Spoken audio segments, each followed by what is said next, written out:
Have you ever made a mistake, a really big one, and felt that funny, squiggly feeling in your tummy? Or maybe you did something nice and nobody seemed to notice. It doesn't feel very good, does it? Today's story is about two best friends, Leo the lion cub and Squeaky the mouse. They're about to discover two small words that are so powerful, they're just like magic. Let's see what happens. Leo the lion cub and Squeaky the mouse were best friends. They loved to build. Today they were building the tallest, most wonderful block tower in the whole world. It was wobbly but very tall. Squeaky struggled to lift a heavy red block, pushing it over to Leo. "Here, Leo, for the top," he said in his small, determined voice. Leo, excited, snatched the block from Squeaky without looking at him and plunked it on the tower. "Yes, perfect," he said to himself. Squeaky stood back, his little shoulders drooping. He looked down at his paws.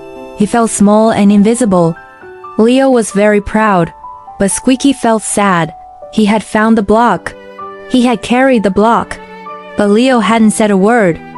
A few moments later, Leo ran around the tower, pretending to be a giant monster.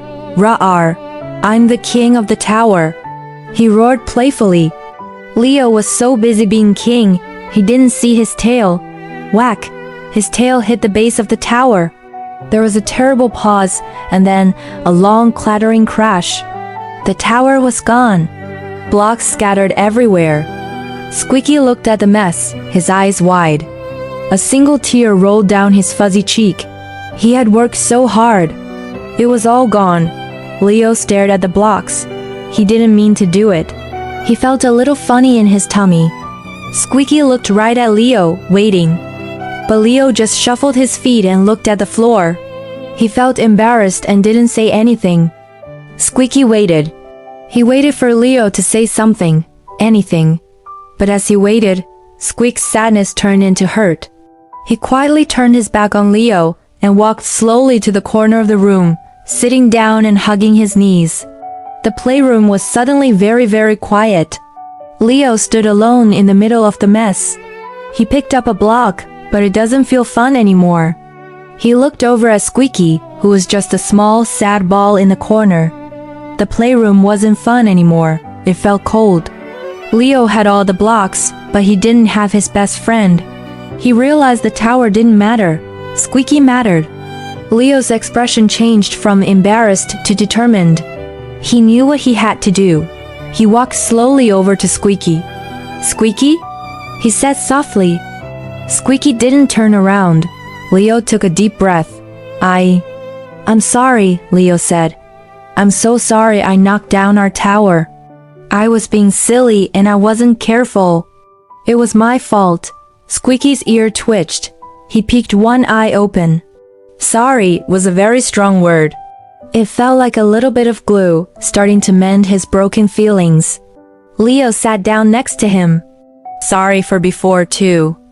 When you gave me the red block, I should have said." Leo looked right at his friend. "Thank you, Squeaky. You're the best builder and the best helper. I couldn't have built it without you." Squeaky turned all the way around. A tiny smile appeared on his face.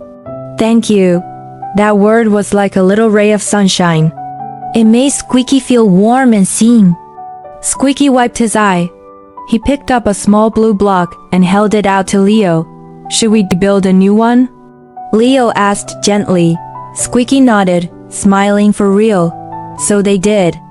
It wasn't as tall as the first one, but it was stronger. As they built, when Squeaky handed Leo a block, Leo would say, "Thank you, Squeaky." And when Leo accidentally bumped Squeaky's paw, he said, "Oh, sorry, Squeaky." "That's okay, Leo," Squeaky chirped. Finally, they placed the last block on top of their new beautiful tower. They gave each other a big hug. And just like that, the playroom was happy again. Leo learned that sorry and thank you aren't just polite words. They're powerful words. Sorry is like magic glue that helps fix our mistakes and mend our friends' feelings.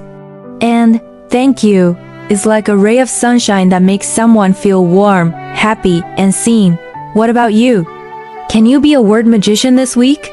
Your special mission is to find one time to use the magic glue, sorry when you've then made a mistake, and one time to share the magic sunshine thank you when someone helps you.